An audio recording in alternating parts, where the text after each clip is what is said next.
Jangan lupa subscribe, like, komen, dan share supaya tidak ketinggalan konten-konten yang sangat bagus dan bermanfaat ini.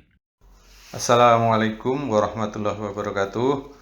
Apa kabar dulur-dulur peternak ataupun teman-teman yang saat ini sedang cari-cari alternatif kegiatan maupun penghasilan untuk masa pensiun nanti. Hari ini saya akan berbagi cerita ataupun berbagi pengalaman bagaimana saya memulai beternak ayam kampung sejak sekitar 8 bulan yang lalu, khususnya ternak ayam kampung KUB yang sampai dengan ini alhamdulillah berjalan cukup lancar ya, dan kemudian bisa saya jalanin sambil tetap masih bekerja, dibantu dengan karyawan satu orang. Kemudian saya jalankannya juga remote dari jarak jauh. Ternyata alhamdulillah bisa berjalan lancar dan sekarang ini sudah bisa menghasilkan. Nah, saya kira beternak ayam kampung, khususnya ayam kampung kabu ini bisa menjadi alternatif bagi kita yang sedang milih-milih kegiatan untuk masa pensiun nanti. Sebelumnya saya akan sedikit bercerita tentang latar belakang saya. Jadi saat ini saya masih bekerja di sebuah perusahaan, dan sebentar lagi sekitar 3 tahun lagi saya akan segera pensiun gitu. Dan saya selama 1 tahun terakhir gitu belajar mengenai alternatif kegiatan apa atau penghasilan apa yang bisa saya peroleh begitu ketika sudah pensiun nanti. Nah, setelah itu saya belajar dari berbagai sumber ya, terutama awalnya dari YouTube, dari medsos gitu, kemudian dari literatur-literatur di internet.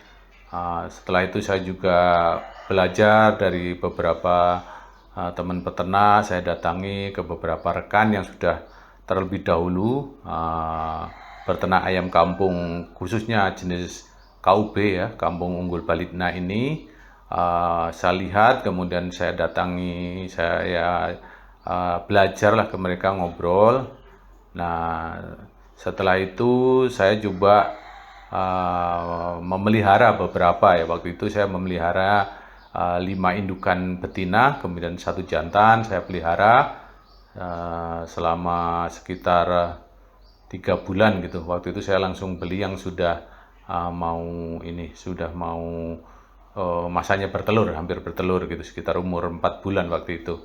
Nah, setelah itu saya coba tambahkan lagi dengan nambah 10 betina lagi atau 2 paket ya, dan 2 jantan. Nah, setelah berjalan sekitar 6 bulan saya menjadi cukup yakin dan paham gitu bahwa berternak ayam kampung KUB ini bisa menjadi pilihan gitu untuk persiapan masa pensiun saya. Kemudian bisa juga nanti dijadikan sebagai kegiatan utama maupun sumber income gitu ya, ketika nanti pensiunnya sudah berjalan gitu. Alasan yang pertama kenapa saya memilih pelihara ayam KUB adalah karena ayam KUB ini merupakan ayam kampung asli Indonesia yang telah diteliti dan dikembangkan oleh Balitna ya, menjadi ayam kampung unggulan gitu. Artinya ayam kampung ini mempunyai kelebihan-kelebihan yang menguntungkan kalau dipelihara, yaitu salah satunya produktivitas. Jadi kalau ayam KUB ini kalau indukannya gitu itu bisa bertelur 180 sampai dengan 200 butir per tahun gitu. Jadi kalau dikembangkan itu sangat menguntungkan. Kemudian kalau dijadikan pedaging gitu, ayam KUB ini memiliki tekstur daging yang sangat mirip dengan ayam kampung asli. Nah, itu juga menguntungkan bagi kita sebagai peternak, karena akan mudah diterima oleh masyarakat Indonesia gitu. Kemudian alasan yang kedua, kenapa pelihara ayam kampung KUB ini, karena untuk memelihara ayam kampung KUB ini tidak diperlukan modal yang besar gitu. Bahkan hanya di bawah 100.000 itu kita sudah bisa mulai berternak ayam KUB gitu. Jadi malah bahkan lebih bagus gitu ya, dimulai dari kecil. Kemudian kalau kita sudah memahami karakter, sudah memahami cara peliharanya, sudah memahami pakannya, kita bisa pelan-pelan kembangkan gitu ya, dan kita bisa besarkan sesuai dengan keinginan dan kemampuan kita. Jadi tidak di awal langsung harus modal besar gitu, karena kalau di awal langsung modal besar cukup beresiko. Nah, makanya itu saya pilih awal ini pelihara ayam KUB, karena kita tidak perlu modal besar dan resikonya juga tidak besar jika terjadi hal-hal yang tidak kita inginkan. Kemudian alasan ketiga adalah dari sisi operasionalnya. Jadi memelihara ayam kampung ini cukup sederhana, cukup simpel dan nggak ribet pemeliharaannya itu, karena kita bisa sesuaikan ya, misalnya seperti desain kandangnya yang bisa kita desain supaya tidak memerlukan pemeliharaan, pembersihan yang tiap hari gitu, dan kita juga bisa siapkan kandang yang alasnya itu sudah bisa menyerap gitu kotoran dari ayam ini dan kering, jadi kita bahkan tidak perlu membersihkan kandang ini selama setahun penuh gitu. Nah itu, kemudian juga makannya, dari sisi makan juga cenderung lebih simpel ya.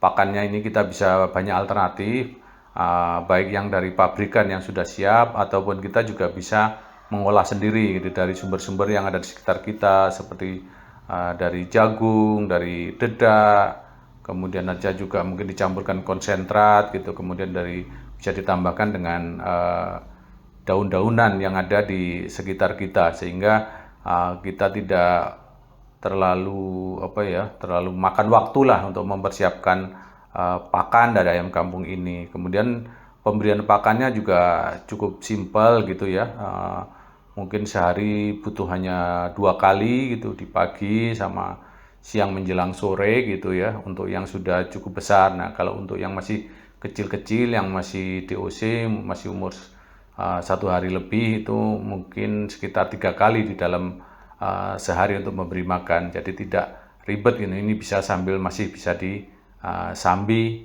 dengan mengerjakan kerjaan yang lain. Tentunya di saat memulai ya, di saat kita masih peternak pemula. Kalau kita jumlahnya sudah besar, tentunya harus kita lebih fokus.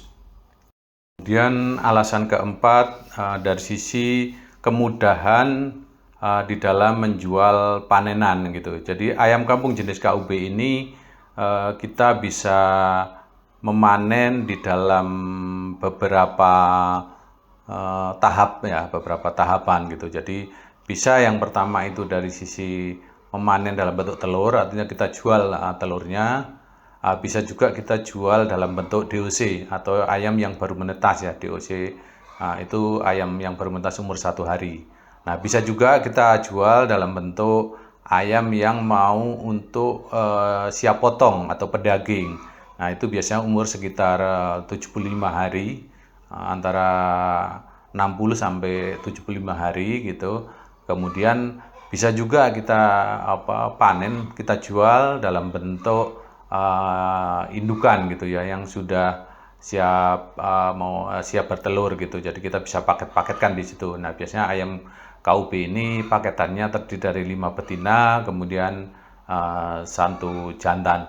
Nah masing-masing itu ada marketnya, ada pasarnya yang saat ini berkembang dengan cukup bagus, dan kita juga mudah untuk menjual sesuai dengan kebutuhan di daerah sekitar kita gitu.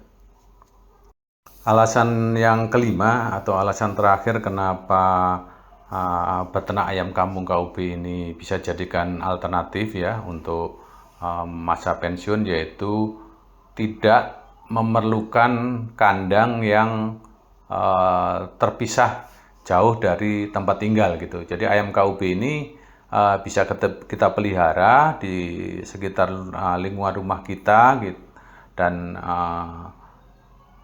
tidak mengganggu, tidak memberikan polusi yang cukup signifikan gitu ya. Asal kita desain kandangnya sesuai dengan sesuai dengan kebutuhan gitu. Nah, ini bisa dipelajari lebih lanjut gimana membuat kandang yang tidak menimbulkan polusi bau, kemudian tidak menimbulkan juga polusi limbah gitu. Nah, kemudian juga polusi suara gitu ya. Kalau yang paling signifikan, kalau ayam kampung KUB ini yang masih menimbulkan polusi suara itu adalah jenis indukan, terutama kalau habis bertelur itu memang istilah orang Jawa petok-petok ya. Nah, ini agak berisik. Nah, itu kita juga bisa minimasi, dan banyak dari teman-teman itu malah memelihara di perkotaan gitu ya, di tengah-tengah lingkungan yang cukup padat penduduknya. Walaupun memang sebaiknya juga tidak terlalu di kampung terlalu padat ya, karena memang masih ada polusi terutama dari sisi suara gitu. Ini tentunya lebih mudah, lebih gampang daripada kita misalnya beternak ayam negeri ya, yang butuh lahan yang jauh dari perumahan, kemudian lahannya juga harus luas, jumlahnya harus langsung banyak. Nah, itulah setidaknya ada 5 ya alasan mengapa saya memilih beternak ayam kampung KUB ini untuk mempersiapkan masa pensiun yang sebentar lagi saya akan masuki gitu. Nah, masing-masing dari alasan-alasan tersebut nanti saya akan buatkan dalam video yang terpisah ya, detailnya, supaya teman-teman bisa menjadikan referensi mungkin juga bisa menjadi inspirasi gitu bagi yang ingin memulai atau tertarik untuk beternak ayam kampung KUB ini.